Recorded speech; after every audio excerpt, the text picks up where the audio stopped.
that I have been researching into and looking at the subject for quite a while.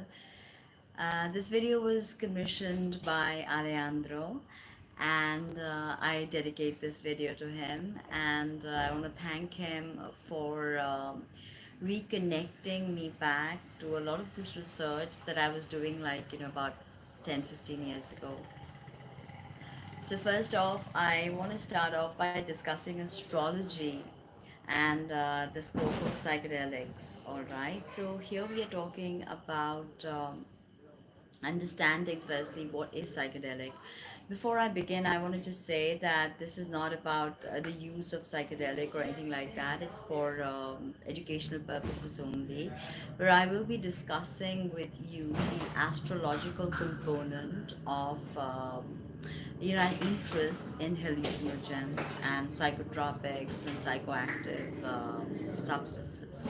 So it's a speculation, as well as I want to discuss certain stories, different people, and different stories while researching about this video. And the best part is that Jupiter is moving into Pisces.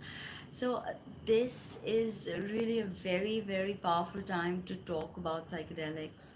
Um, there will be a psychedelic revolution, as if there isn't already. And let's just say it will really expand into something completely different with the use of AI technology and with the use of psychedelics. I think a lot can be achieved. So let us understand psychedelic substances. Now, before anything, I just want to tell you guys that when we consume psychedelics, it is primarily to change our modality of how we operate, how we perceive the world. So essentially, it's something that brings in trance, like induces a sort of trance.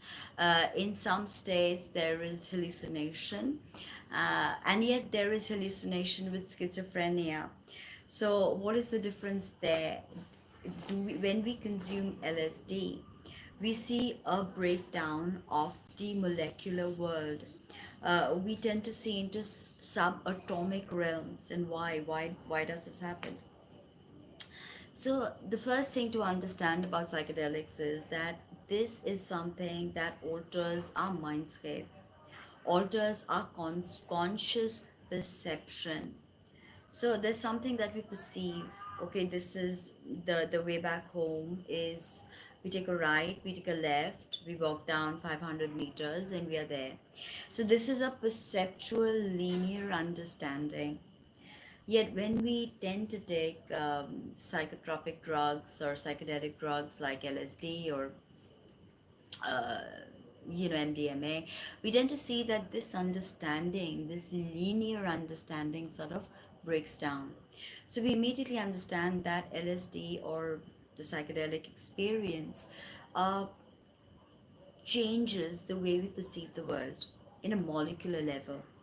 Okay, of course, if you've tried this, you know what I'm talking about, because you tend to see, if you're on a heavy dose of LSD, you tend to see reality start to fragment. Okay, you tend to see nature come alive. Okay, many different people have heard different sounds and different entities. Of course, when we speak of DMT, we speak of the little elves that we have inside. Okay, many people have encountered the little elves. So very recently, and I had made a video on Pisces and the homunculus and the breakdown of linear perception. I think a lot of this Piscean understanding has to do with the breakdown of linear um, points of views. So we now understand, and we go back to classifying psychedelics as something that changes the way we experience or the way we interface with the world. Okay, oftentimes people experience profound levels of meditative brilliance with hallucinogens. Okay, so I've heard many people say that the DMT experience they had pretty much brought them back to life. Many people are now using psychedelics to rehabilitate heroin users or people who abuse alcohol. Okay, so there is suddenly, and I was actually looking at maps or multidisciplinary um, association of psychedelics, uh, society, multidisciplinary and association of psychedelics. I don't know. So I was looking at maps for quite a while, and I saw how the whole thing expanded because I was pretty interested in the hippie culture and pretty interested in understanding the how psychedelics work on an individual. And I've spoken to many people, many psychonauts, many amateur users, and one thing I have ascertained is that two people in the same location, same dose of LSD, will not have the same trip. So it's extremely subjective, objective, this experience. Okay, subjective, objective, both very, very personalized as to how you will interface with the world. Yet when we take a lot of DMT psychonauts have said that at the end of the trip they experience this divine feminine blackness. So it's almost like the brilliance, the sheer dazzling brilliance of Kali. So ultimately, the psychedelic experience does take us through profound levels of understanding, as well as, for instance, veterans who were in different wars, like the war in Iraq and stuff like that. They experience something called PTSD, post-traumatic stress disorder. So this PTSD, they are now discovering that MDMA and ketamine are possibly two of the most effective remedies, even mushrooms actually.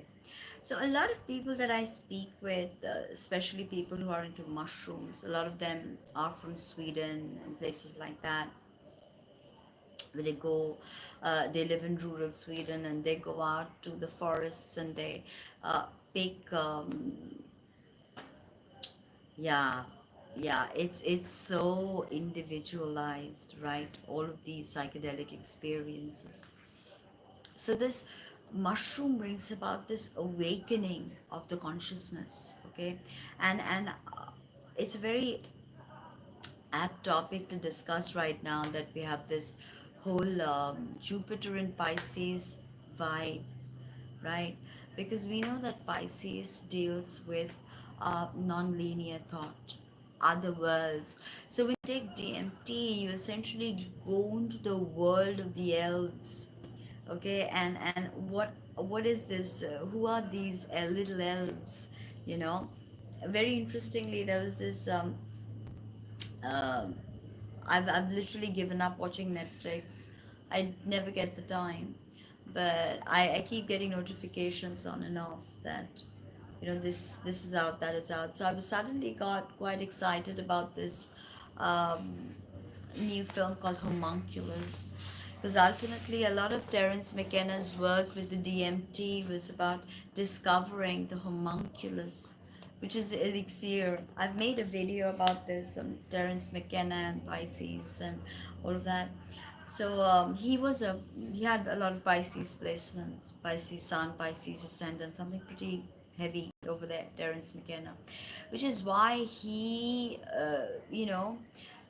could in a sense academize counterculture, because ultimately you can talk about culture, counterculture, but Terence McKenna was such a personality that he was ultimately accepted by culture as well as counterculture, right?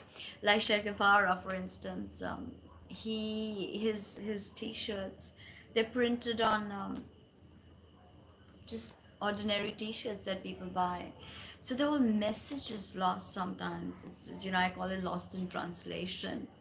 because we humans are so interested to posit meaning that oftentimes things slip us by. It's sort of lost in translation. And very interestingly, as we began to uh, experience this sort of Piscean vibe of Jupiter returning to Pisces, its home, and for the first time in about 2 odd years, Jupiter is going to be without the influence of Saturn. What was so poignant about this full moon that we experienced in tropical Scorpio, and I have not been able to make my reports because I've just been so busy with life. So what was poignant was this mutual reception between Mars and Cancer and the moon in Scorpio. And it was sort of a very profound and subtle, sublime energy at work. I don't know if you guys felt it. Also, having so many planets out of bound. Okay, I've explained in previous videos the out of bound phenomena. Is when a planet basically goes out of the sun's declination, which is about 23 degrees 56 minutes. So when a planet is out of bound, essentially out of bounds, it's not following the rules. So this May we have this four planets: Venus, Moon, Mars, Mercury, all out of bound, and we've got this lingering mutual reception vibe between the moon in Scorpio, which is traditionally a fallen position for the moon, and yet we have that Mars in Cancer, again a fallen position for the Martian warrior. So we have these two dichotomies play out, and it was actually a very perfect time to look into psychedelics, because again, psychedelics stirs up the unconscious. So what is a moon in Scorpio all about? The unconscious. So when you get to the depth of something, right? And I can feel the out of bound planets and their energy, because think of this as you have a chessboard, or you have a football field, right? And then once you have a football field, you have all the players playing by a set of rules, a set of rules that are followed because it saves time, it gets everybody to adhere to the rules. So a smooth flowing game can be accomplished that others can watch and make meaning of, right? So we adhere to certain rules, but when planets go out of bound, they don't listen or follow the rules. Whose rules do they not follow? The sun. Whose system is this? The solar system. So ultimately, we have a Mars and Moon pretty much out of bounds over a month, and we've got Mercury and Venus going out of bounds, and we've got this crazy kind of energy. But again, I would stress that psychedelic experiences, especially with all these out of bound planets, and it doesn't happen that much. Planets are hardly out of bounds, and for all of these four planets to go out of bounds in one go, it's the odds are like really really less. Okay, less than like 1% or something. So Jupiter in tropical Pisces is bringing to us, yeah, so it's bringing to us this real sublime waves of otherworldly consciousness. I've explained to you psychedelics helps us drop the mask, the Jungian mask that we wear. When I meet, I read an interesting meme that day on Facebook.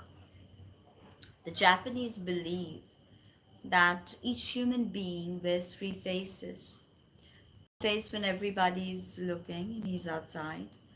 One face when nobody's when he's near family and friends, and one face when there's nobody looking. And that nobody looking is the true personality. So with psychedelics, we tend to see this interface, the mask, the Jungian mask we put on to interact with society starts to slip away. So comes, and immediately we feel that we've connected or touched something quite deep or profound, right? So the thing with the demonization of psychedelics and the whole generation fighting the war on drugs and the hippies and their lost ideology. So what of all that, you know? As I said, that everything is about a balance. Too much of materialism will kill you. And as Buddha realized, and Buddha did gain enlightenment in the Taurus Vesak moon. We just experienced a Vesak moon. A full moon in Scorpio. It's one of the three high moons, very auspicious. So he had said that ultimately, you know, we are all headed towards the truth. But there is a middle path that one needs to follow. So if you are a psychonaut and you know you live in that space and that's all you do, and I also want to discuss the science, by the way, and their interaction with psychedelics, because I do want to make this more about astrology and how this Jupiter in Pisces is actually going to, in a sense, legitimize the therapeutic use of psychedelics. And many people do not believe that psychedelics can be used therapeutically. But all I want to say is, do you have personal experience? Because I've had stories, you know. I tried DMT once, many years ago in Rishikesh with the Rainbow family. It was a Kumbh Mela, so you know. Anyway, it was a really crazy time of my life. So, but yeah, I sort of went into a completely different world.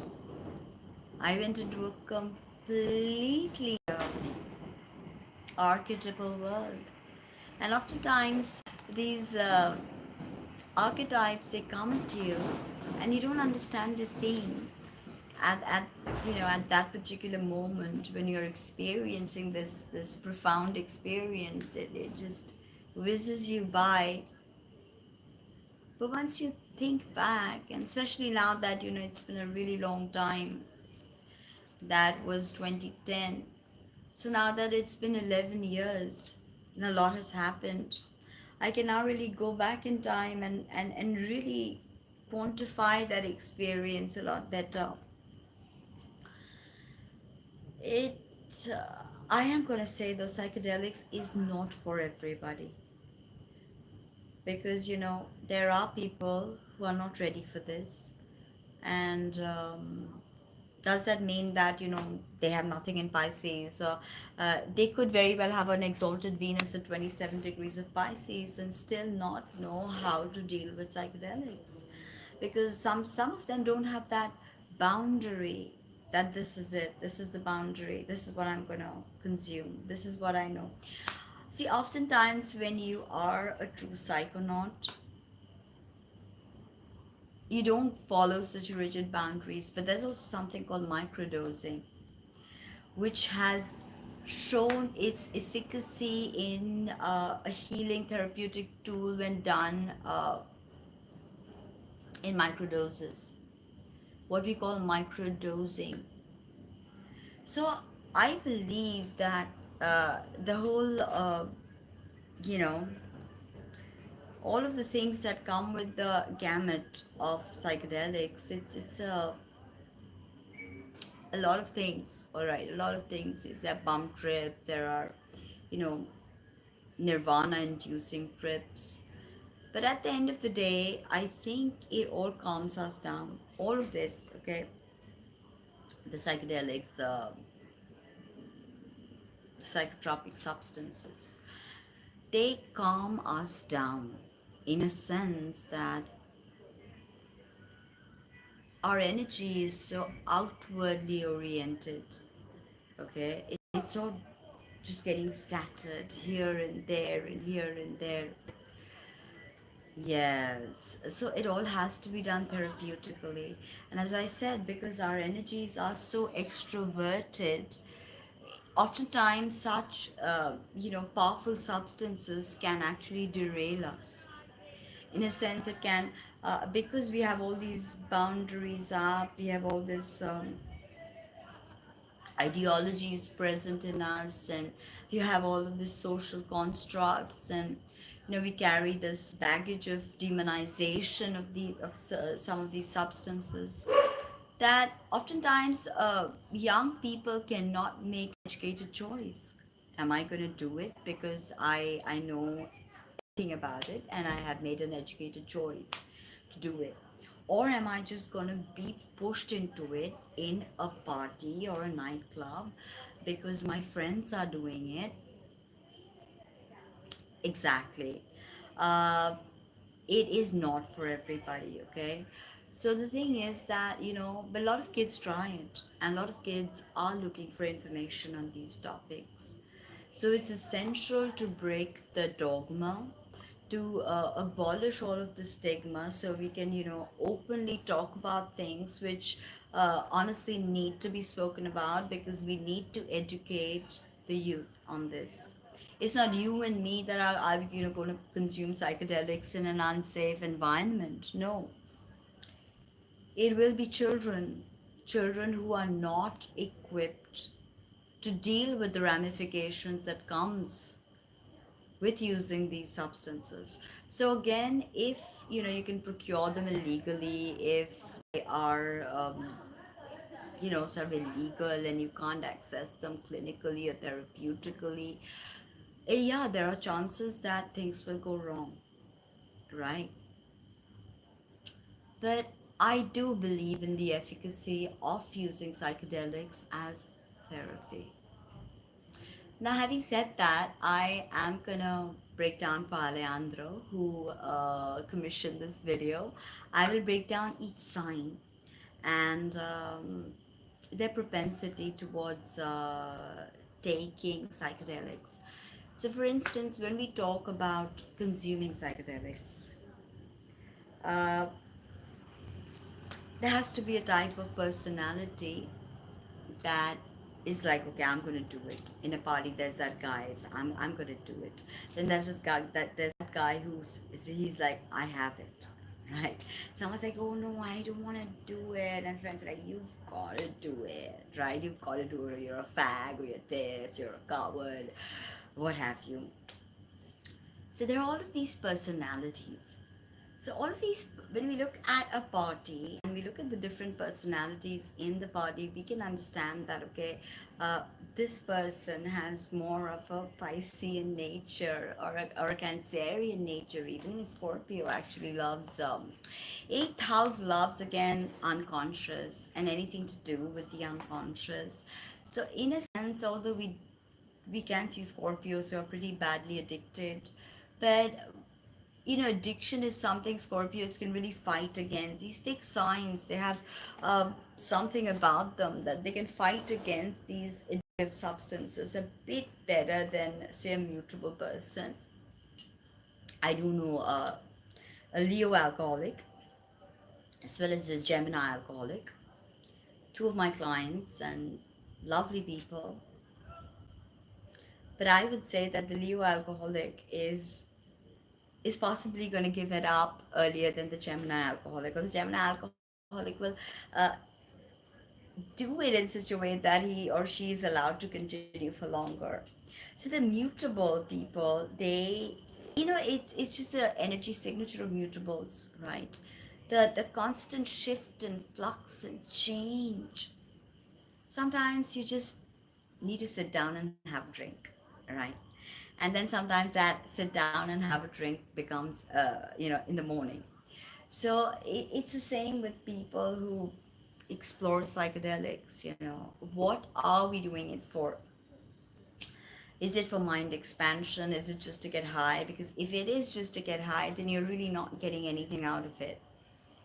Because the hippies started a completely new utopia of peace and love, and the true age of Aquarius was apparently upon us, right? But ultimately, all of the utopia, all of the dreams, they sort of just, you know, evaporated. Oh, so we have today's world, which is already sick with coronavirus, and yeah, we're definitely gonna need psychedelics in some way. And I was really keen on exploring MAPS more. MAPS is on Facebook, Multidisciplinary Association of Psychedelics. So I've been watching them grow, I think, from 2005 or 6. I don't know. Been reading up a lot about their different studies they do, different things that they talk about, and I found it very, very interesting the work that psychedelics was doing in the world.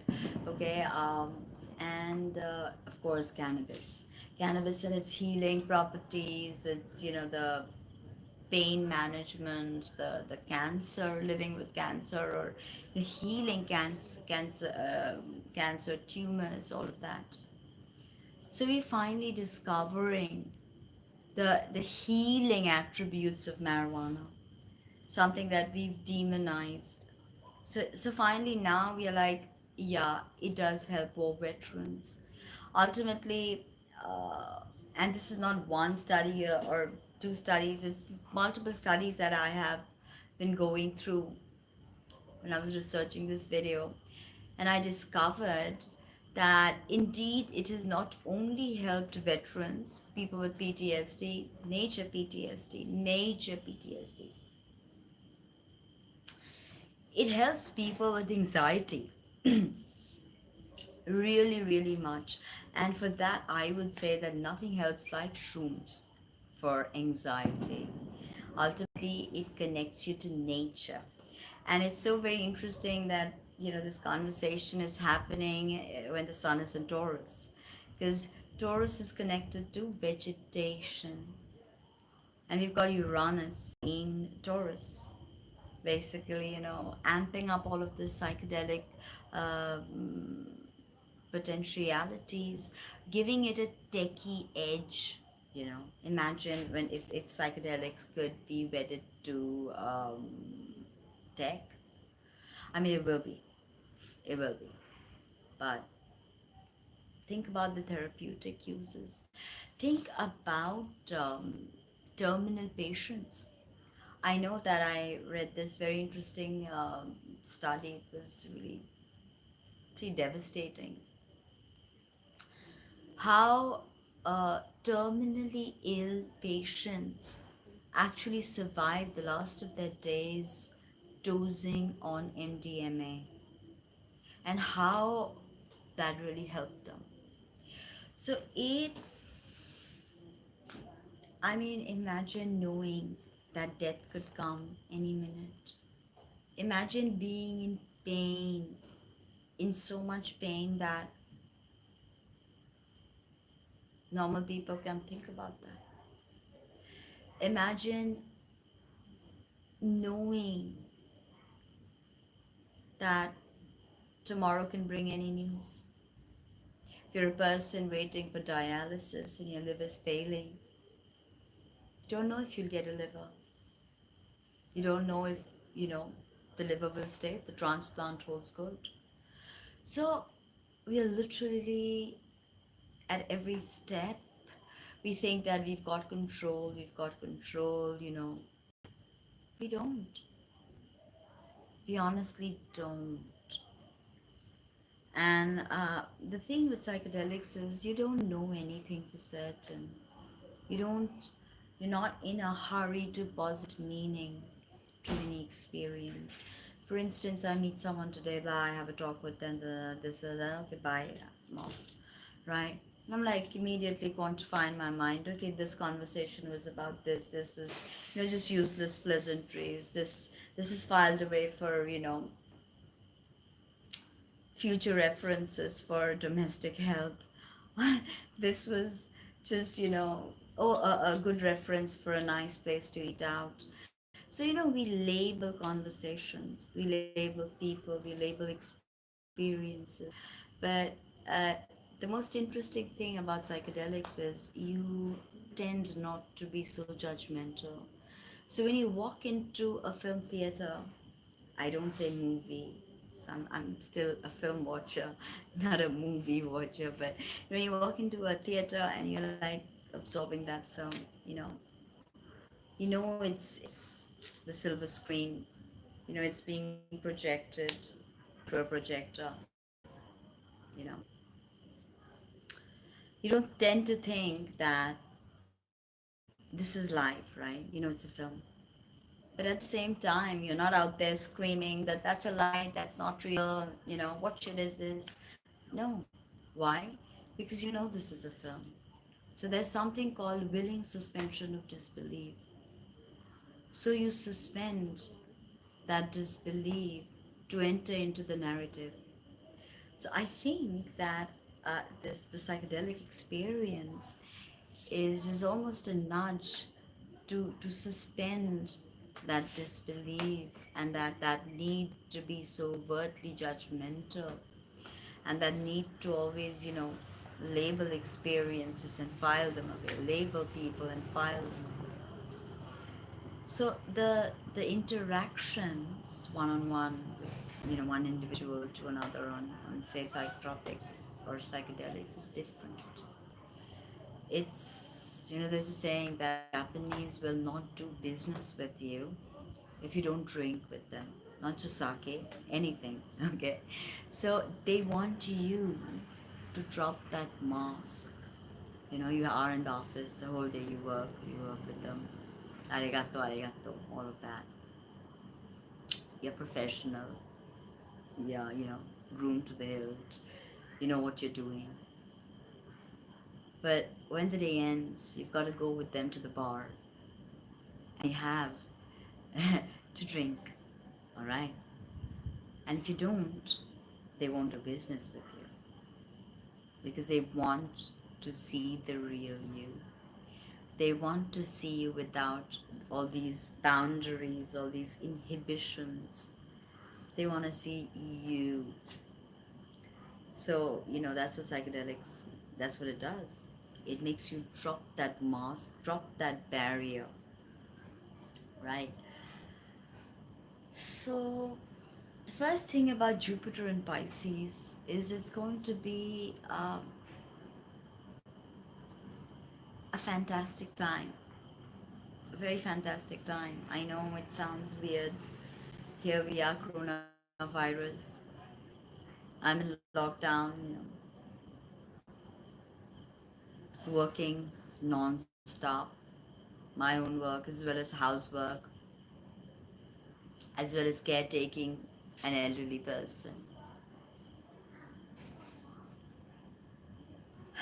But I know, no matter how desperate, it's my seventh house of marriage, seventh house of open enemies. I never understood that. Seventh house of marriage and seventh house is, the significance of that is also open enemies and also marriage. So in a sense, your spouse is your enemy, I guess. Okay, so you are gonna be like sensual experiences, inheritances, blocked money opening up, and all of that. But yeah, I mean, for all of us, Jupiter in Pisces is going to be a very profound moment indeed. Uh, so I wanted to make this video before that because, mark my words, psychedelics will expand. All right, the interest in psychedelics will expand, and as we integrate AI modules with psychedelics, you're going to see the birth of something completely different. All right.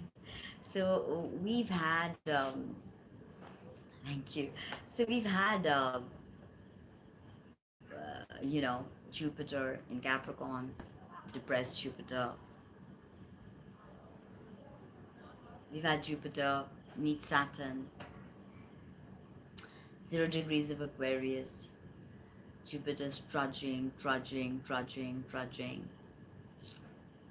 He's in the very last leg of Leo. Last leg of Aquarius. I said Leo because, my Saturn is bang up the 29 degrees of Leo. So I have Jupiter right now is bang opposite my Saturn. So, and all of these heavyweights are, of course, my ascendant ruler Mercury, then, Venus, all of them squaring my Leo planets. So, yeah, it's been quite an interesting time, I think. But yeah, it's this is actually a commissioned video. So I just want to, now not waste any more time on mad theories and ideas. But Jupiter in Pisces is going to expand psychedelics. So I wanted to come out here and make this video to educate people. I mean, not that I'm a storehouse of psychedelic information or nothing, not that, I thanks. Not that I know a lot about this, but I have some experience. Uh, I have been gathering notes from people, studying, researching, talking to psychonauts. So I definitely do believe that there is going to be a boost in the whole, you know, therapeutic side of psychedelics. Yet, the interesting thing is we say, okay, cannabis is so therapeutic, so therapeutic. And then we say that, okay, CBD that gets them high. Is it THC that gets them high? CBD deals with pain. So you cut out the THC and you give the CBD. Now, recent studies are showing that the THC is actually as effective to kill cancer, to kill pain as the CBD. So, I mean, here we are. Oh my God, we're getting high with THC, so it must be bad. However, what we forget is that every single culture, every indigenous culture, they perform ceremonies to alter their states of consciousness. Okay, uh, the Native Americans did that. The Vedic people had something called soma. So they would drink soma. So, every culture has had substances that they would use to alter their states of consciousness, right? So, keeping that in mind, there is some legitimacy in believing that there is something to this experience. It's not all like, all hogwash when, Timothy Leary said, turn on, tune in, drop out. I think he had a very deep and profound message.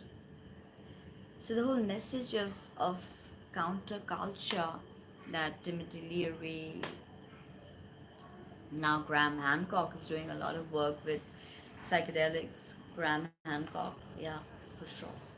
So I mean, these are the guys that are now finally talking about psychedelics in a more open way.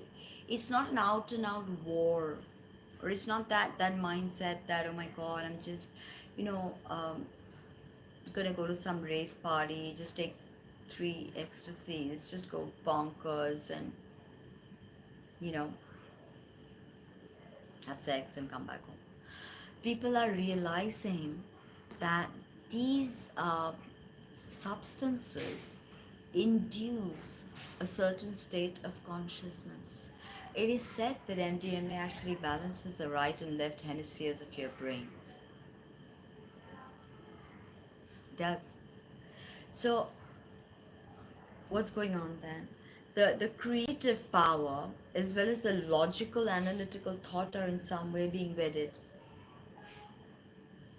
So there's a lot of this that will be explored with Jupiter in Pisces. All right, I love this.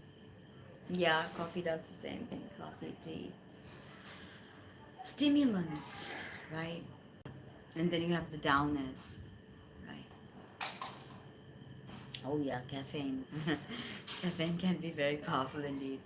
So now let's understand the signs.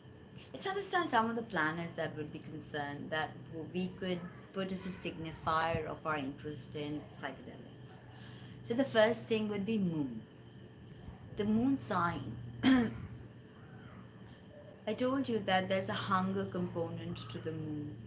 The moon is always hungry. Okay, so wherever we have our moon sign, in whichever sign or whichever house, there's always a hunger acting out of that, right? So if you have this Pisces moon, you have a hunger towards altered states of consciousness. Scorpion, you have a hunger to dive into the unconscious, and then you don't care if it's through mescaline or high red. So if it's through mescaline or if it's through ayahuasca, you know, or if it's just through something like cocaine. Again, cocaine is a very different thing. So let's discuss the signs. So we were talking about the planets. So yeah, moon. You have to check the moon sign to see the interest of somebody in psychedelics. Now moon, and of course you have to see the decan, you have to see the fixed stars, certain fixed stars and certain nakshatras. But here we are talking about the tropical system purely. So moon, yes, in which manzil it is would be good, because then it tells you whether that is a really hungry moon.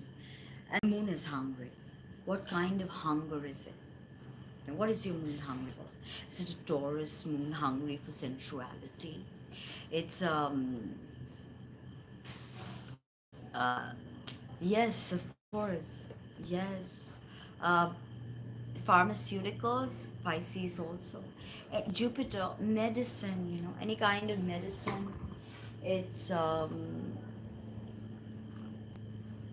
just a bit of green tea.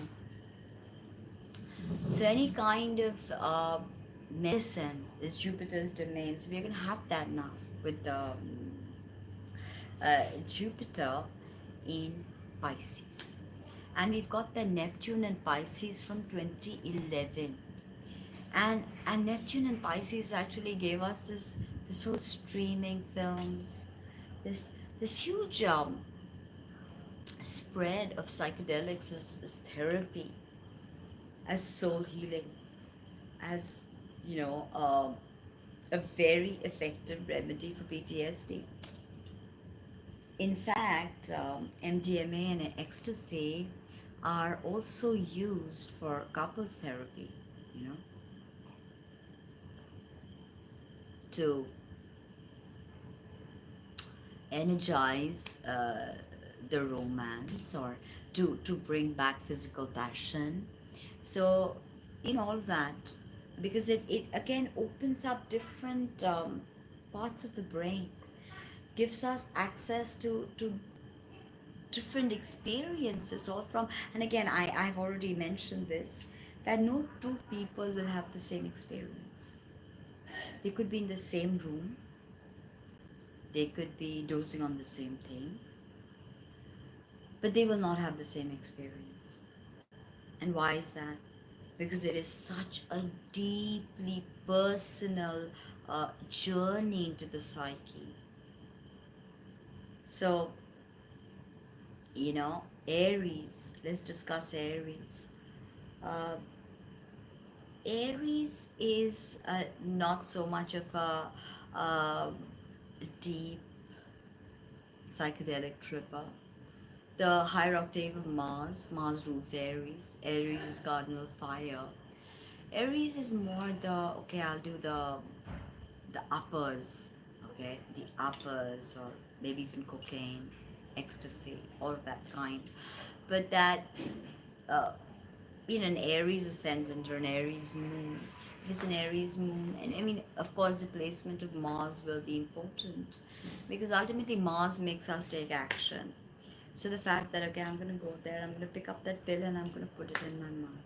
First, the thought is given by Mercury that, okay, I'm at this party. Maybe, I'm sitting, I'm chilling, and my friends are here, and they're like, here, take this pill. And like, oh my God. And first, I start thinking that, okay, this is a drug. This is how most kids do it. This is a drug.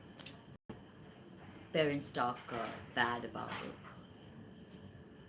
Society does not accept it. Young kids do it, you know. So I'm going to have to do it anyway. And, I'm going to do it anyway. Because if I don't, I'm not going to look cool. And then I'm not going to have friends. And after all, what do we want as humans? To connect to someone, to connect to a group, to be loved, to be accepted, right? So that cogitation in the mind that, oh my God, this is a substance, I'm going to consume it, is Mercury. And then your Mars operates and bam, I take the pill, I put it in my mouth. Or I'm like, no, I'm not going to do it, I'm not going to do it. My mom's going to get mad at me, I'm not going to do it. Or, okay, I'm going to go and rat on you and tell the teacher. So there are different Mars, right? So the Mars will determine the action that you take. But Mars is not a significator of your psyche.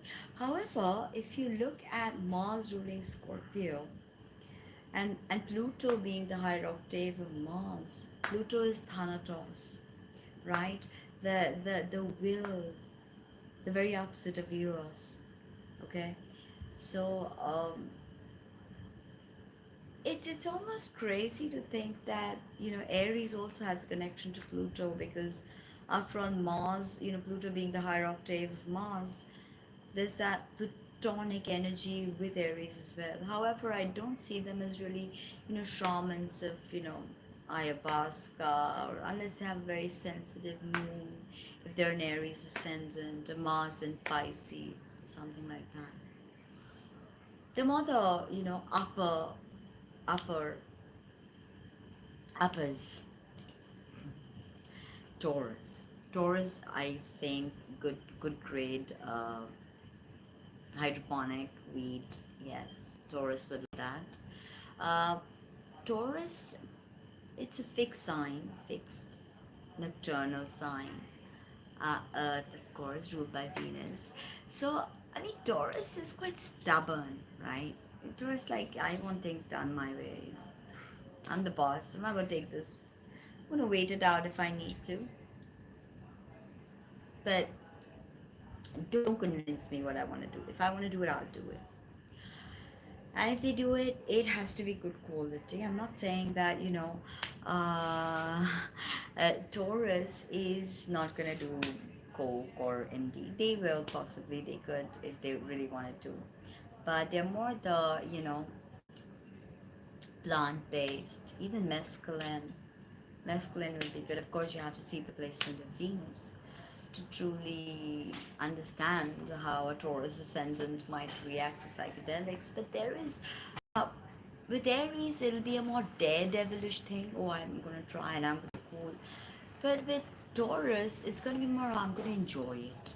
I'm going to enjoy this experience. Possibly have great sex after this. Possibly be able to seduce that person if I give them this. So, Taurus thinks differently when approaching the psychedelic experience, right? So now thinking about Gemini again. Gemini Mercury, mutable, it's rusty energy. Once, yeah, I'm up for it. Um, I'm so up for it, okay? Gemini, I'm gonna do it. It's a new experience, so you can't keep me away. I'm gonna do it. But then again, 15 minutes later, oh, I'm not sure. I don't know. I have another friend I gotta meet. I may not be up for this. But again, 15 minutes later, okay, I'm gonna do it. Depending on the placement of Mercury, a Gemini ascendant, or, you know, a Gemini moon also, very conflicted moon again, will possibly be like, okay, I'm gonna do it. I'm gonna do like possibly something light, like possibly have a joint or even a line would do. Or say, let's say, pop a pill. But, if I do it, why am I gonna do it? I'm gonna do it because I want a new experience. And I may get bored of it, or, mid path, I may just be like, oh my god, I don't like it anymore. I'm just gonna go. Uh, Yeah, could be. Shrooms, I would say more Cancerian energy, because that shroom says there's an emotional component to shrooms. Whereas with, okay, I think, can you guys hear me? Because I'm not entirely sure if you can hear me. Can you hear me?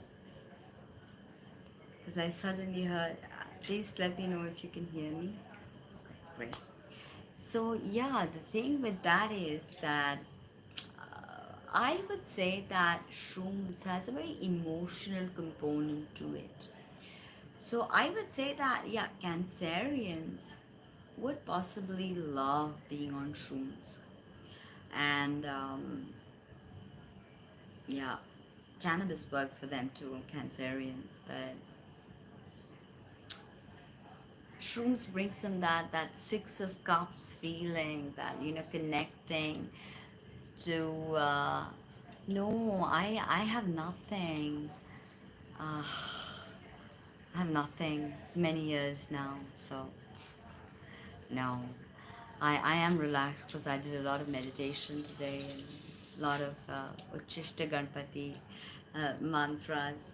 But no, I'm actually very, very tired. But I'm not screaming today because I'm trying my Sennheiser uh, mics, okay, which is my headphones, come mic. But now they appear to have gone off, okay. Yeah. I need to get on YouTube and talk about astrology. Otherwise, I can't not literally digest my food. But yeah, I mean, it's thanks to Alejandro that I'm doing this video. Alejandro, I'm sorry it took so long for me to get doing this video. But I wanted to study. I wanted to get all my stuff together. And so Cancer, yeah, Cancer. I would say shrooms, right? Shrooms, right? Now Leo. So Leo would obviously do it too. A mature Leo would do it so they could literally grow in their wisdom. Right? I have missed being on YouTube. You don't understand it. It sounds ridiculous, but I'm at a stage in life that I would really just like to come on YouTube at least 5 hours a day and literally talk about every single topic that I have been dying to talk about.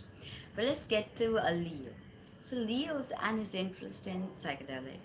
Again, it will be an extroverted experience. Oh, I can't stay. So with Leo, there's always going to be that I'm the center stage, or I'm doing psychedelics. So look at me, I can do that. Oh, I can take that. I'm gonna do that, right? Uh, Drug of choice, cocaine. I love you doing that, Luca. Oh my God, you make me so happy. Oh, all right, listen. So let's talk about the Leo psychonaut, right? So it's more about me, the me space, right? I want to be, I can do it, I can show the world, I can heal with psychedelics. The mature Leo is doing this too. Okay, I'm learning. I'm growing with this acid trip. What's it showing me? This is my shadow. Oh yes, of course. Rahu is a big thing with psychedelics. Rahu is a very big thing. Ketu as well, actually, with addictions. but very simplistic, breaking it down. I mean, I don't want to get too complex. I would say the moon sign actually does say a lot. The moon sign, the moon aspects, the moon manzil, the moon fixed star. Uh, yeah, yeah, weird stuff. Or a really weird. You hear of these all designer drugs, and that's the Aquarius spirit. That designer drug. I'm gonna take a bit of MDMA, and I'm gonna take a bit of um, meth. I'm gonna take a bit of this, that, and I'm gonna make a cocktail. Cocktail.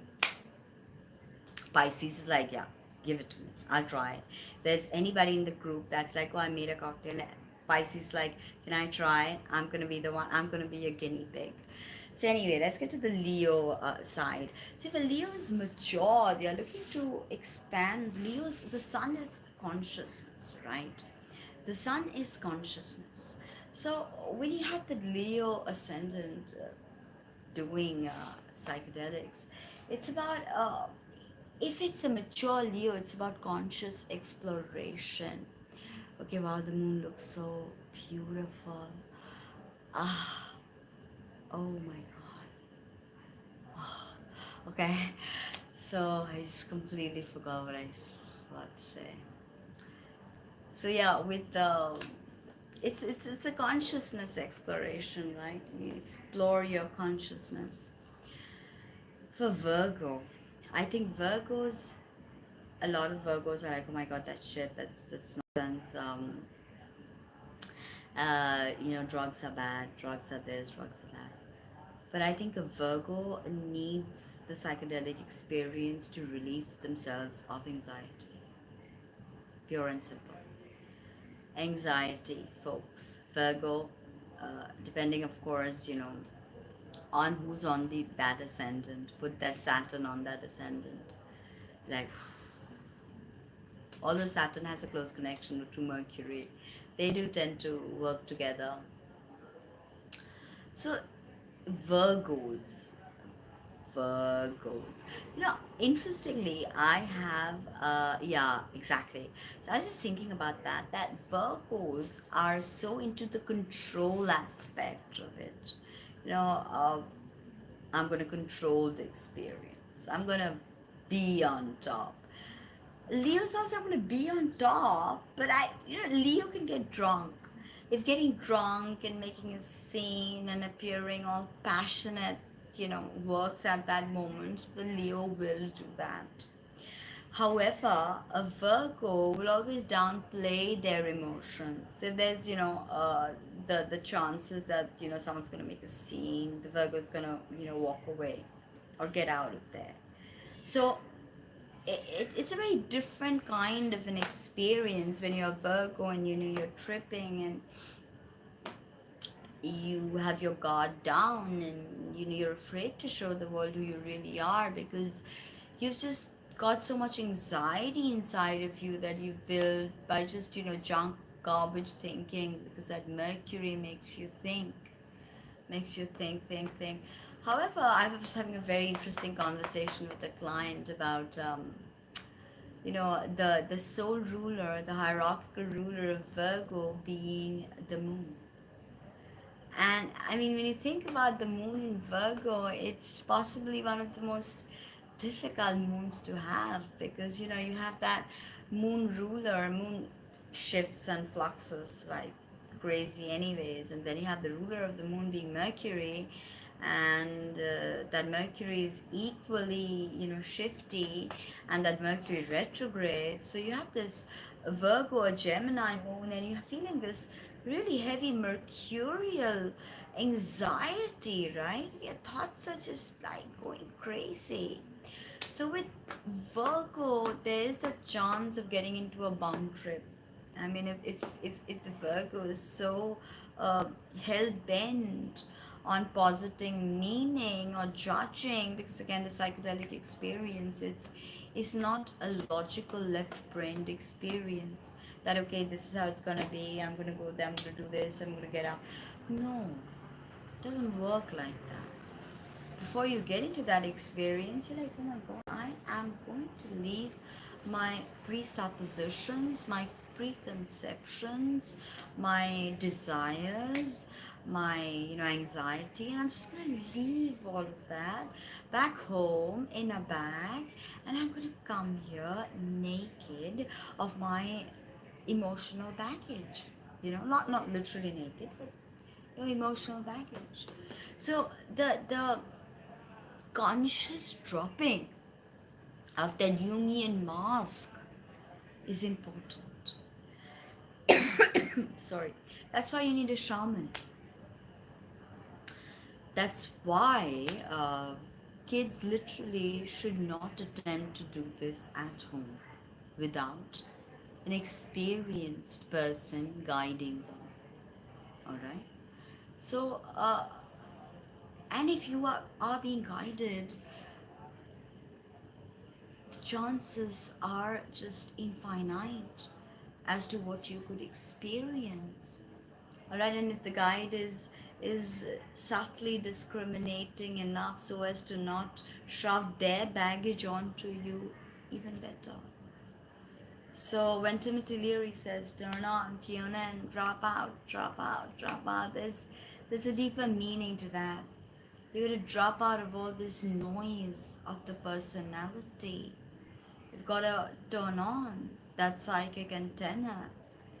Alright, turn on, and you got to tune in to that frequency that resonates with the truth, not what society wants us to believe.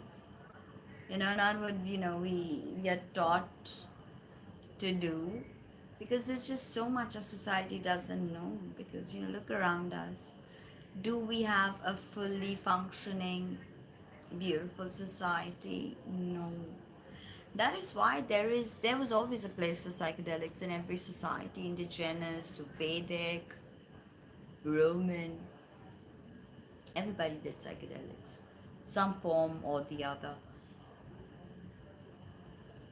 because it's important. You see, it's important to drop the veneer of personality, because overusage of the personality can make you can make the I am toxic. It's called it beingness, the essence of what you are. So it's a very interesting topic as we get talking about this. Now let's get to Libra. So if Libra is gonna trip, they're gonna use something that's high fashion, that is possibly done in clubs. Again, you have to see the placement of Venus, but Venus is enjoyment. So again, a Libra embarking on a psychedelic experience will look for enjoyment, physical, emotional, not emotional as much as possibly intellectual, but more a sort of a state of residing in beauty. That's what the Libra experience wants out of psychedelics, being in beauty.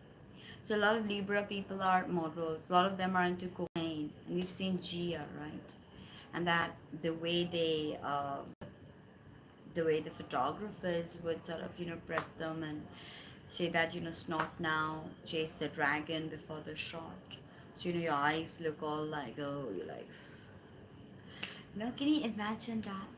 And that to me was sort of a Libra usage of substances, right?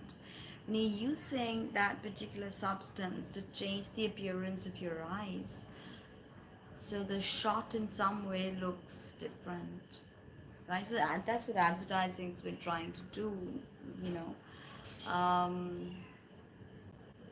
Give us images or videos that push the barrier, the boundary, push the boundary, take it one step crazier. So now with Scorpio, it's very interesting. The Scorpio moons, Scorpio ascendants, uh, put a Scorpio moon, see a Pisces, a Scorpio moon or a Pisces ascendant, put them together and deep exploration of the unconscious. So you're gonna be wanting to do psychedelics to understand your psyche, possibly to help others. You see, Scorpio has a very complex mind, a very complex mind. So oftentimes, I think pop astrology tends to simplify Scorpio. And also when we talk about, oh, Scorpio has three archetypes, the scorpion, the eagle, the phoenix, and all right, we've already spoken about this. It doesn't do justice to to the whole idea of the scorpionic intensity. So, and while experiencing psychedelics, the Scorpio native uh, reaches very different places in their mind. Oftentimes, again, it would do them good. It would do them good if they possibly used it for trauma. Now, a lot of what happens in the world is a trauma response. Okay, um, you insult me, I insult you back, or you've had a bad experience about something and you interact something about that, and you're like, you put your foot down, and it's a trauma response, overt machismo, over busy. All of these are trauma responses ultimately.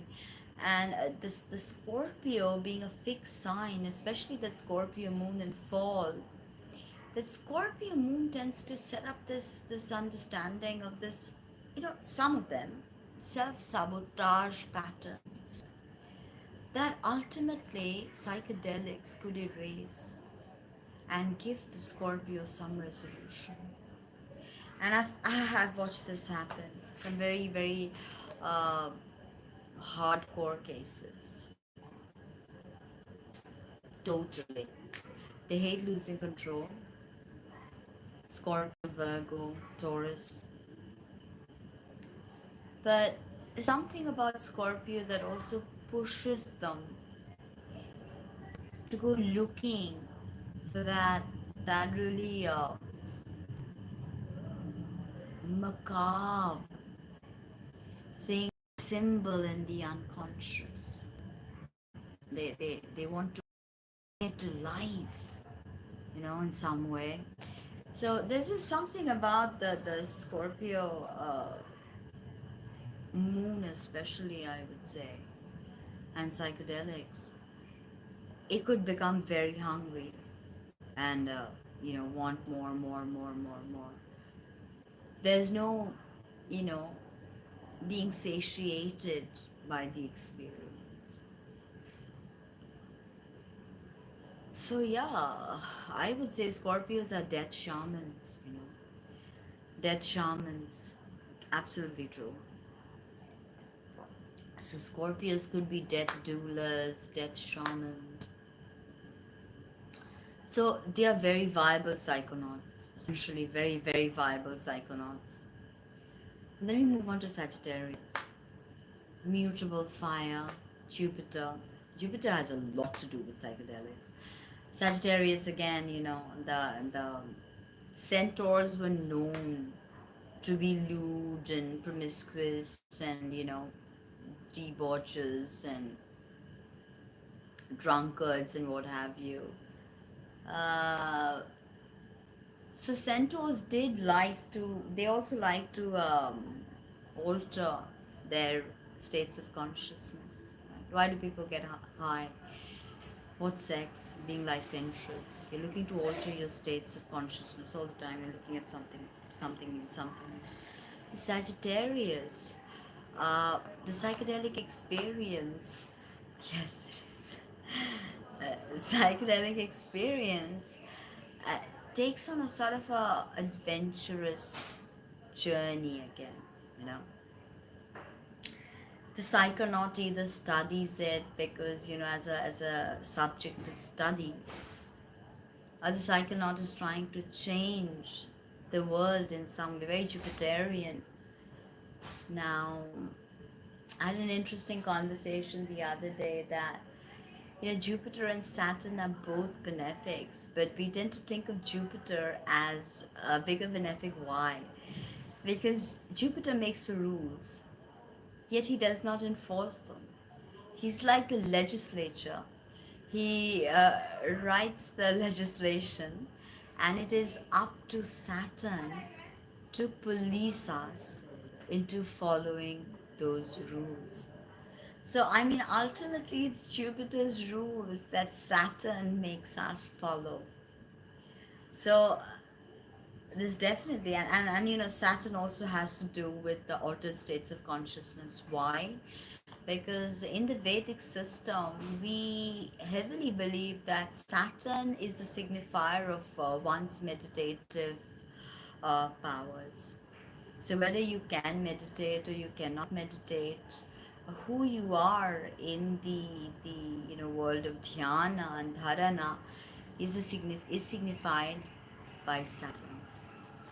So yeah, with Sagittarius, the interest in psychedelics will be more adventurous, more like we out with friends, we're at a crazy location. Let's do something wild. Let's do something, crazy. Let's pop this pill. Yeah, of course, Neptune. I wasn't getting into the Neptune, Pluto, Uranus. They three have an association to psychedelics, incidentally. Um, so yeah, where I was talking about Sagittarius. So there's always going to be this, people getting together, people having fun, big parties, travel parties with Sagittarius. So the interest will be, of course, Sagittarians philosophers. So they're always looking to, embark on this quest to discover the philosophy of life. So yes, there's that philosophical component to Sagittarius when Sagittarius is like, okay, I'll do it. I'll do it. You gotta join. Give it to me. I'll do it. Got mescaline. I'll do it. Got ayahuasca. I'll do it. Sagittarians are extremely adventurous. They will do it. Okay? Whether they can handle it, they can't handle it, they won't think. Jupiter expands, expands. So with fiery yang Jupiter, it's a lot of expansion. But that Jupiter in Pisces again operates in that mystical, you know, stardust energy. So now we move to Capricorn. Yes, Capricorn. Interest of Capricorn in psychedelics would definitely it could be sun or moon or ascendant. I'm just using the sign. So you could have like a stellium in a particular sign, right? Some people follow the moon sign, some the ascendant. Now Capricorn, right? Capricorn, I've told you, is again the sign of discipleship. Okay, it's through patience, through limitations, through constrictions, Saturn teaches us. So again, the psychedelic mindscape of a Saturnine Capricorn would be very different from a Saturnine Aquarius, because Saturn ultimately does more magic in Aquarius because of that uh, daytime triplicity. Okay, and Saturn just generally is happier in airy Aquarius. See where he's exalted, Libra, right? So here you have the interest in psychedelics could be a party thing. I've known Capricorn people are, either they are into big corporations or they're stockbrokers and they need that bit of cocaine to keep going, or they drink at a party, or they're going to take a pill at a party. So for a lot of these Capricornians, it is a social thing of bonding. Again, that Japanese and the sake story, and that they don't do business with you if you don't drink. So that Capricorn definitely is not going to be one happy to drop their Jungian mask, or to say, okay, here I am, I drop my boundaries, see the real me. If anything, Virgo loves control. We spoke about that, how Virgo really does not want to lose control. Scorpio doesn't really want to lose control. But more than these two, I think Capricorn hates losing control. Yet I've seen Capricorns be very, very adventurous when it comes to experiences like this. So again, that Saturn, the placement of Saturn will tell you, uh, interesting Mars in Capricorn in the sixth.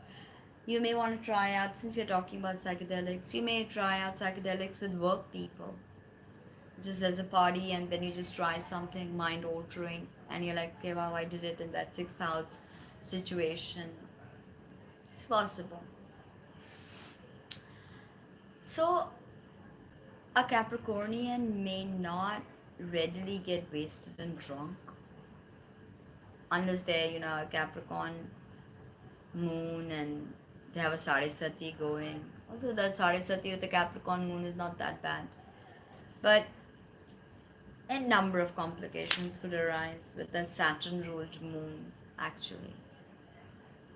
Again, a conversation I was having is how, when you have that Saraswati, which is when Saturn enters one sign before your moon sign.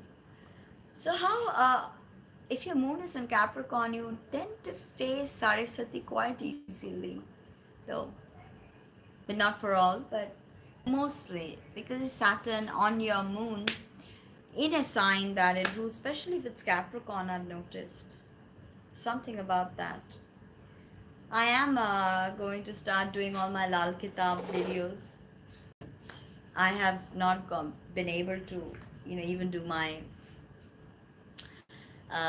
full moon, new moon reports, which I will hopefully do next week, or I don't know if I can actually. But today it was important. I had to get this video off. I had promised Alejandro. Now let's talk about Aquarius. So Aquarius is that cocktail that I was talking to you about. The cocktail, a bit of this, a bit of that, put it together. What happens? Again, that Aquarius is a scientist. Okay, it's a scientist. So for the Aquarian, any form of uh, any alteration of the psyche is going to be purely because uh, they want to know. They have this experiment, okay, sound reacts this way, sound comes this way, this is how much I consume. So Aquarian has a lot of uh, has a lot of this interest in mixing and matching and cocktailing and coming up with different combinations. They love to trigger that interestingly, Aquarius rules deep dark space, also rules the kumbhak time of pranayam. Kumbhak is suspension. So when you suspend your breath, that's when enlightenment happens. So the Aquarius way of consuming psychedelics definitely geared towards you know the abstract zones they inhabit.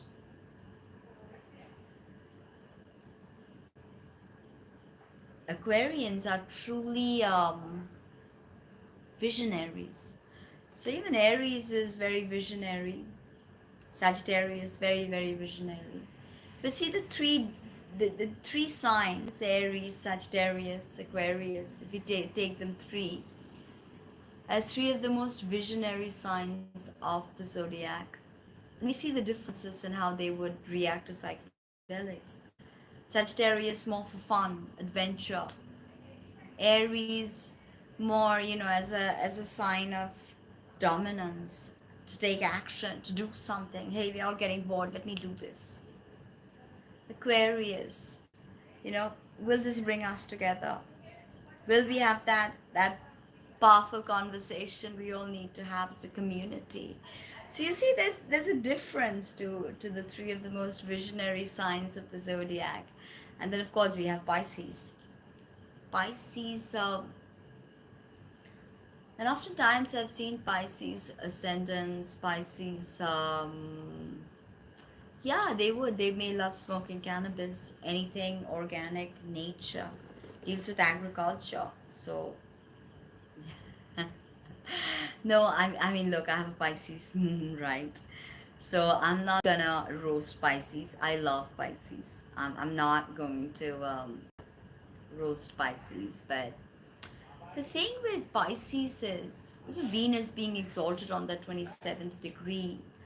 I have seen that Pisces people love to get high. Is it good? Is it bad? Is it ugly? None of it. It's, yeah. So there's something about altered states of consciousness that really appeals to Pisces. Okay, it really appeals to them. Staying in the mundane, staying in the ordinary, it does nothing for them, you know. So the thing is that when Jupiter will enter Pisces, right, this whole vibe of otherworldliness is going to seep through. And suddenly, we are going to be inundated with all of these archetypal forms from the depths of our psyche, and you know, Jupiter is just going to expand them, and ultimately we have to just work through with it and see what happens. I'm very positive about Jupiter and Pisces. I know that a brilliant time awaits us. There will be some setbacks after that again, of course. Jupiter does retrograde back again, end of July, August, back into Aquarius. So again, back to that Saturnine influence, going to, you know, sort of check, recheck, because I told you that Saturn and Jupiter have initiated a 20-year-old cycle, as well as a 200-year-old cycle in the aeroplicities. So this is definitely a time of Jupiterian expansion with Saturnine limitation. Now I know it's crazy, but when we think of limitations, we think of, you know, we get like, oh my god, limitations are there to hamper us, upset us. But what if I told you that protection is one of the greatest forms of limitation? The mother protects the fetus. Yes, I do, I do. You can send me an email and I will give you all the prices and all of that. My new headphones, by the way, Sennheisers, that I just used, but mid-path, something happened and the power died. Like, why should the power die? I should be able to record. They're like $300-400. So, you know, if they're so expensive, they should give me a recording time. I mean, like, usage time more than like 40 minutes. So I'm a little disappointed about that. Rest, I'm back talking on the mic of the phone, you know, which is devastating because I did intend to have so many plans, so much content that needs to be put out there. So much content I already have, and I've not even jotted down how many things I need to do, because before that I already have like a ton of content that I need to finish up. Luca, I have to run today because you have to get to bed early. I have a Uchishta Ganpati workshop early on in the morning again with somebody from Australia. So, preview of what I'm going to be coming more often and doing more videos. Honestly, my phone has been overheating, and I've not been able to sustain like long hours of recording anymore, like how I used to. So now my phone's like, I have a Note 10, but I have to upgrade it to a Note 21, 20 Ultra. I have to upgrade that. But no, they're not lost. It's just that they're not a part of this world.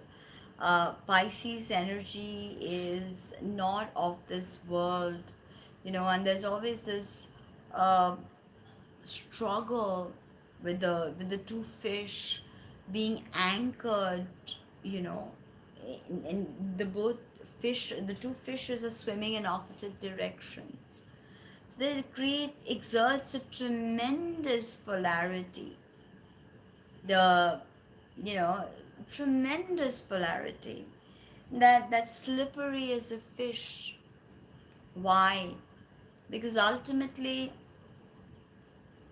you can't quite posit meaning again, you know. And that's what I think the psychedelic experience does. It stops us. Yeah, escapism, yes. Why do we want to escape? It's because we like different realms. I'll tell you a little story now before I end this life. Now, when I was growing up, I of course had my Vedic chart done by my grandfather, who was an astrologer. He was an accountant. He was not a professional astrologer, but he used to consult once or twice a week, and he'd have like about 200 people waiting to consult with him outside his, residence slash office chambers. So he was very known for his astrology work. So, I was told I was a Satavisha moon, Satavisha nakshatra, moon in Satavisha, which I accepted. And ultimately, I was barely 16 and I got my sun sign books, Linda Goodman, and I was like, yay. I discovered sun sign astrology and I was like, wow, that's amazing, sun sign astrology. And it really, I knew I was always gonna, talk about the stars, be with the stars, love the stars. There's something about the sky and the stars that always got me. You know,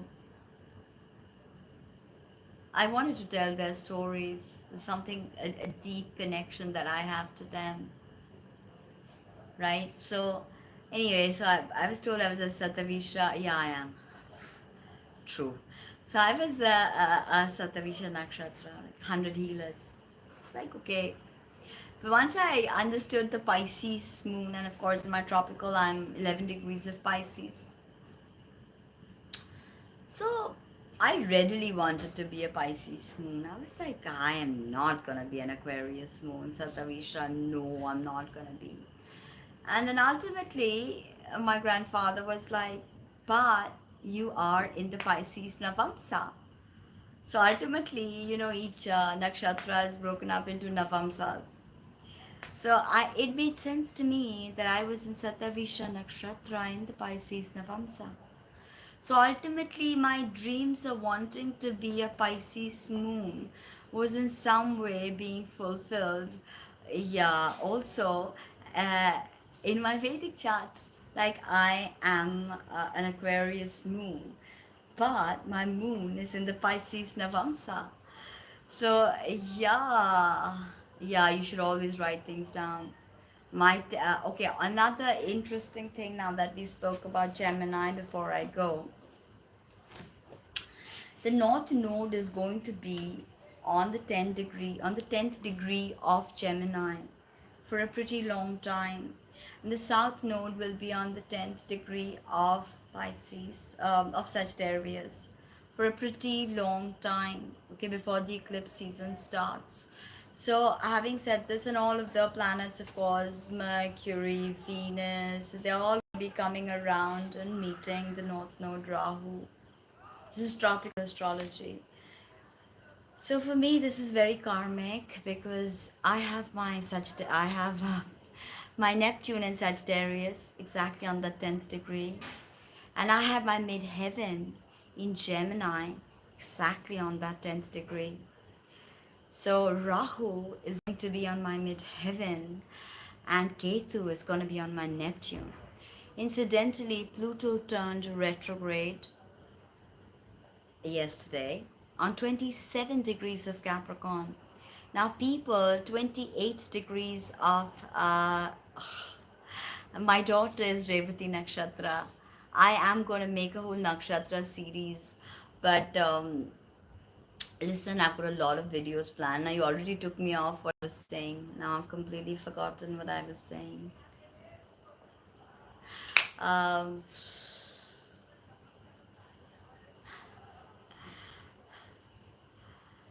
I am so grateful to all of you that just show up in my life, because I don't announce anything, and I'm never quite sure of, when I'll be able to come live, and, when I won't.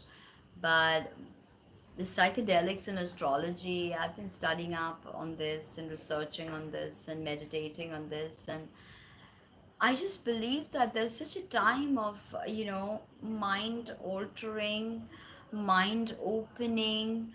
Uh, it's literally going to be so, so crazy. Achieved via psychedelics, meditation, and AI technologies.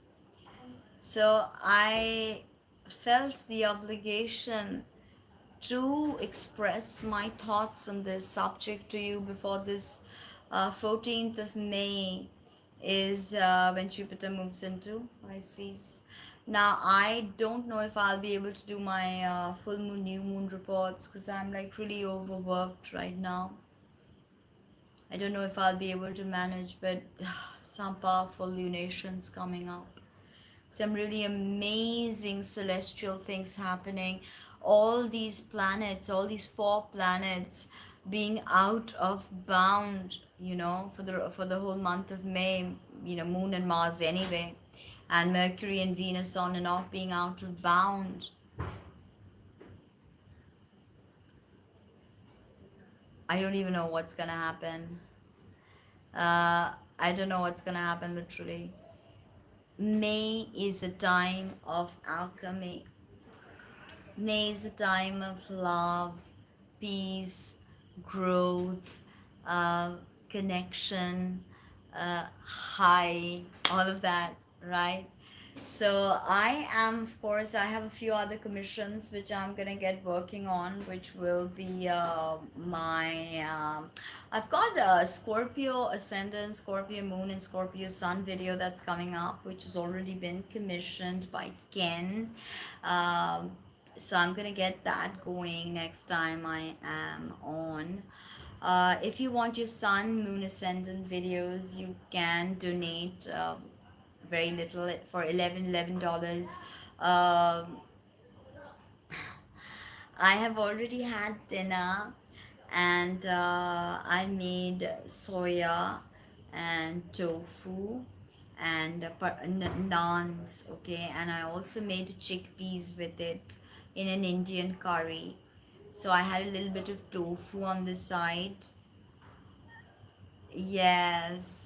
So if you sun and moon videos, now I do intend to remake all of them. I know it sounds so crazy. I already have so much of content that I need to complete.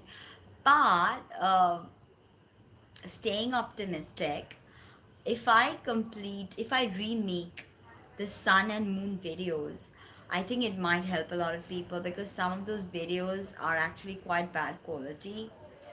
And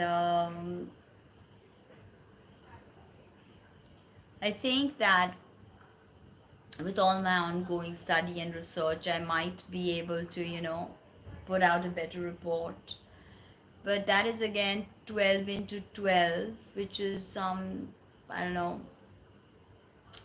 246 odd videos that I will have to do. So I have to, in that case, not go for the sun, moon, ascendant videos. Yeah, I did expect that, I was gonna get a lot of support with my sun, moon, ascendant videos. I mean, at the end of the day, $11, 11 cents is nothing. And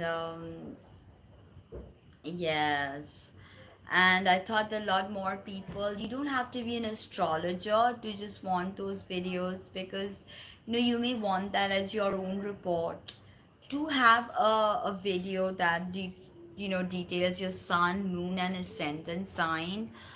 There's none on the web. There's none on the web. Even a comprehensive video like thank you, like the sun and the moon are not really there. It's my channel, and I've been working really hard to give you guys exclusive, unheard of, unique content. The thing with YouTube is that mostly people rehash what others say. So it's like a rehashing of rehashing of rehashing of rehashing. But what I say is indeed unique if you actually listen to all the information that I give out. It is indeed my own observations, my own meditations, my own channelings, and my own study and research. And not only that, the way thank you for agreeing, thank you. The thing is that uh, my work, sort of the basis, okay, the premise of my work is to show to you the commonality on all grounds of every single system and its commonality, and then to show you that at the end of the day we fight over such trivialities, but we don't need to, for we all have inherited one fundamental system of knowledge. And it is actually a huge waste of time to go about fighting and depleting resources and providing for the war machinery. It's just a huge waste of time. And my hope is that the age of Aquarius is going to eliminate such you know useless waste of time. However, I did not expect my sennheisers to run out of battery within like what, 30 minutes. That sucked. So of course the sound quality suffered in the later part of the video, but bear with me again. What can I say? Oh, yeah, that'd be so amazing. That'd be so amazing. I do want to set up a community like that, grow food, rescue animals, look after people, have a community. I do want to do that. All right. So, sidereal versus tropical, like I said, why not both, right? I know people who are, heavy followers of the Vedic chart. They're like, oh, we don't want to know about the sidereal chart. But then we have people who are, tropical, will be like, we don't want to know about the Vedic chart. But why not? Why not know a bit about both? For instance, if I did not know the tropical system, I would not know that my Saturn is at 29 degrees conjunct the fixed star Regulus. Yes, please drop me an email to know more about my personal readings, tina@tinaheals.com. I would love that. I would love to just be a part of the medieval era and in my gothic kind of, mansion. That'd be quite crazy though, with those crazy gothic gowns and those mind-blowing corsets and that wine red color and that black and that purple and the skulls everywhere. Oh yeah, all of that. So, having said all that, I am going to be back. I don't know when, whenever the universe again wills that I have some time from domestic slavery. And of course, my readings in domestic slavery and looking after people. Uh, Thank you, Luca. You've just been so nice to my channel and me, and I'm really indebted to you. Yes, Karina. So I have been uh, almost doing domestic slavery. I'm not a slave, believe me, I'm not. But I have to. There's literally no way out for me right now, and I just hope that I get the chance to come out here and make all those Lal Kitab videos So a sun, moon, ascendant, I know. Sun, moon, ascendant combinations. They have to be finished. So I don't even know what to say. I have just so much to do. So I'm gonna be back, of course. I'm not gonna give up on my YouTube channel. I don't know when exactly, because you know, I don't know. But oh, I can. If it's on that 28 degrees, oh, I can put you to work. Oh, I can put you to work. And that Mars in Capricorn will be opposite my Jupiter in Cancer. That exalted Jupiter in Cancer opposite that exalted Mars in Capricorn. Oh my God, crazy synastry though. But yeah, uh, so yeah, I have a lot of astrology videos. I'm going to target bam, bam, bam. Sun, moon, ascendant videos. Getting back to the oh wow, Taurus, right? You would build me a house. How you would. So what were we talking about? We were talking about the reports, which is the full moon and the new moon reports. So maybe not next week, maybe not for the Taurus new moon, but presumably for the eclipses, I will be back with my sun moon video, with my not sun moon, full moon, new moon reports. And as far as the astrology videos go, I've got a lot of tantric videos, mantra videos, tons that I have here that I need to get it out. All right, tons of tantra videos, Dashamavidya videos, which I have to do another time with another attire, another, you know, plan. And these astrology videos.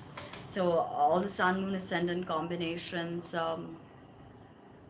sun, moon, ascendant combinations, all of them, bam, I have to get those going. Those That's purely tropical astrology. So I'm gonna get all of that going very soon as I can find some time to dedicate to my content. Please book a reading. Please book a reading if you can, or you can donate if you like the work I do. If you have benefited in any way, please donate. I got my new wireless headphones that are beautiful, super quality mics as well. Synizers. I will. Nakshatra.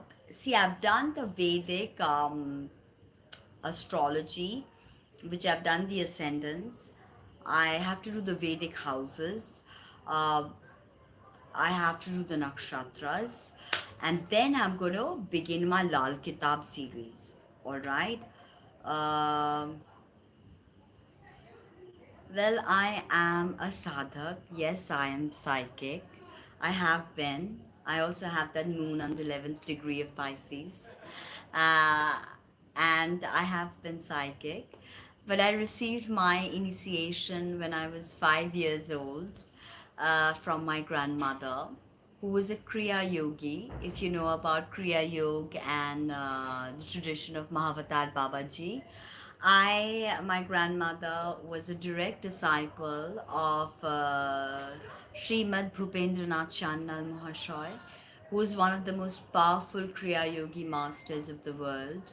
And my grandmother came from a very illustrious spiritual family as well. And they were basically the first family of priests that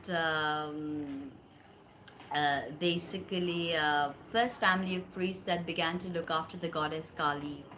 So my great great grandmother was a Bhairavi, or a very high level sadhika, who would have the keys of the Kali Ghat temple and open the Kali Ghat temple at 4 in the morning after a dip in the Ganges. So my initiation happened at the Kali Ghat temple, and it was my grandmother who initiated me in my first mantra and my Kriya Yoga practice.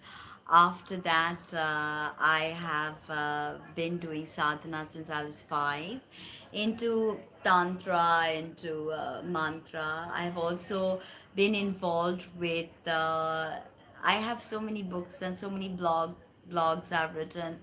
I've been involved with theosophy, Agni Yoga, and all of the Western esoteric systems and Western magic, as well as a bit of Islamic astrology, a bit of, Arabic magic.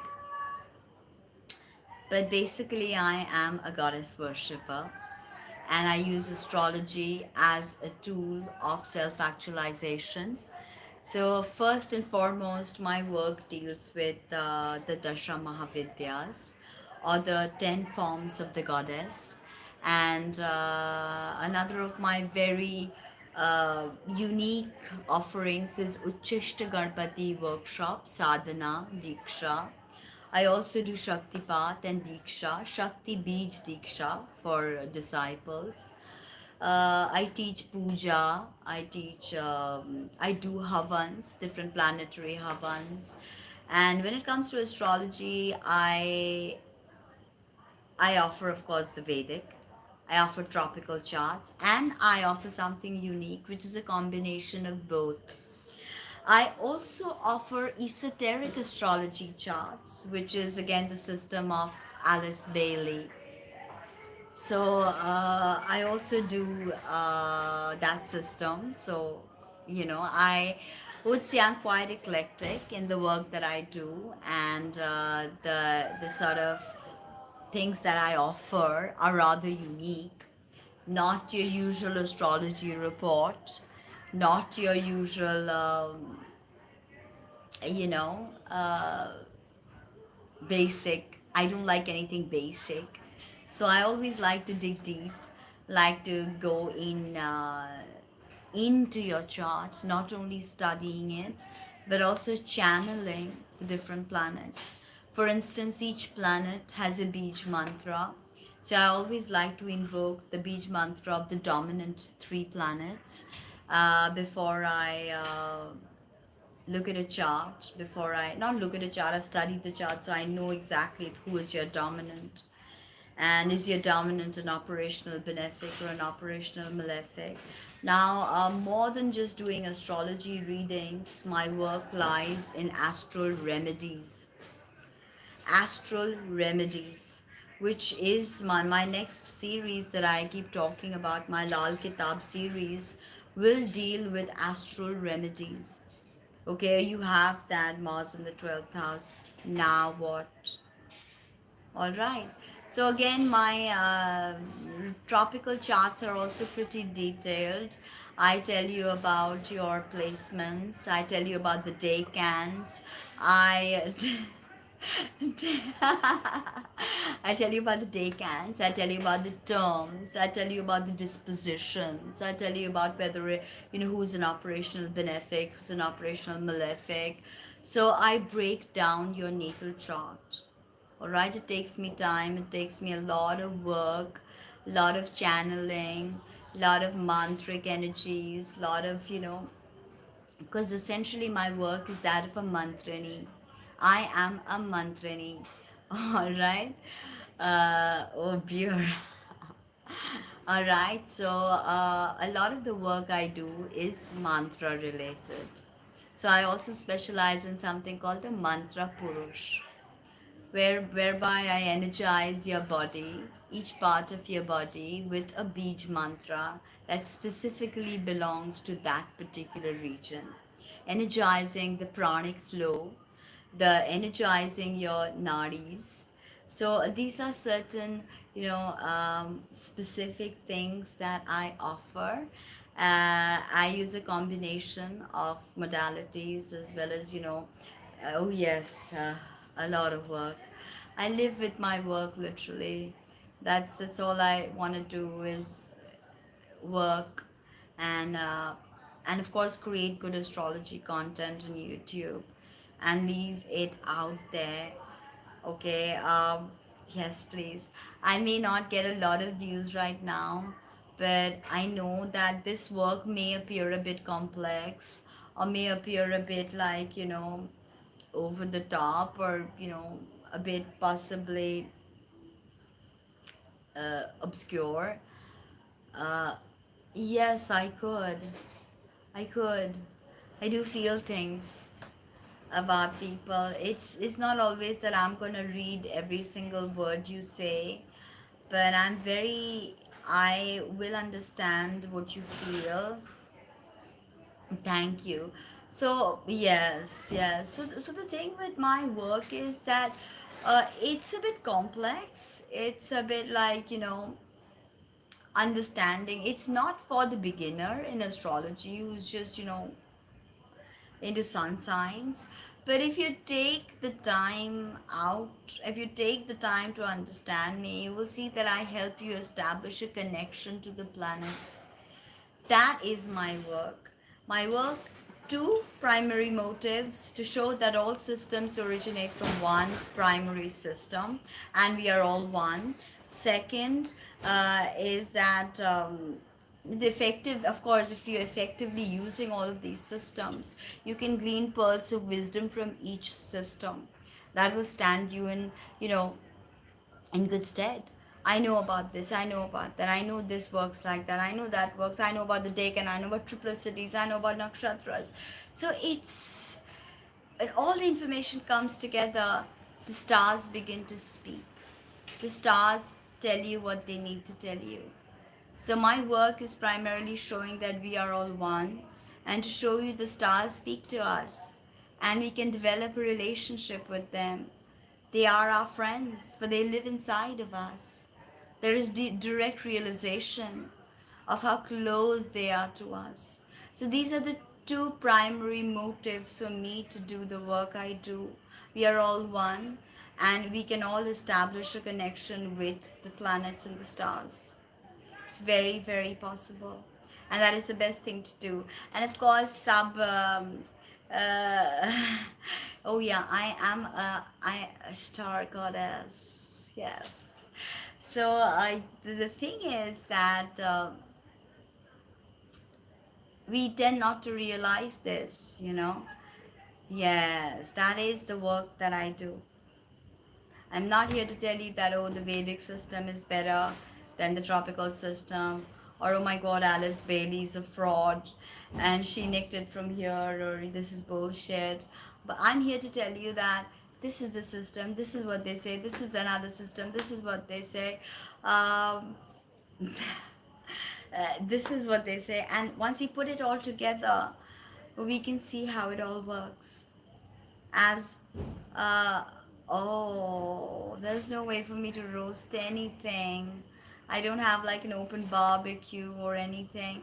All of this ground at the back is not even accessible by me. It's private property of somebody who lives there, so I can literally look out at it, but I can't get there. It's not accessible to me.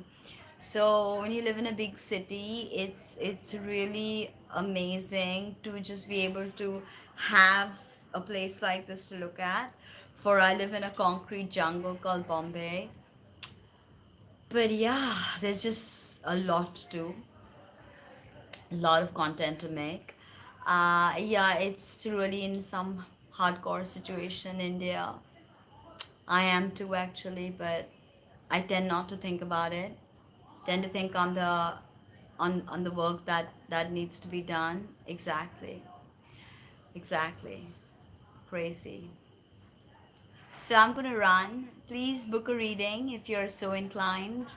uh, I was gonna show you guys all the new collection of clothes that I'll be launching soon, but all of that got delayed because the tailors have left and there's no activity happening around here in Bombay city.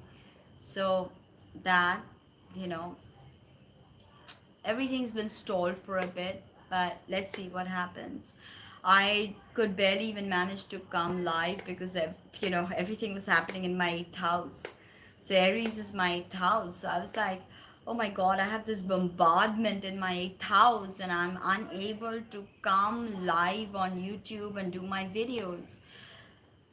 I cried, I was upset, but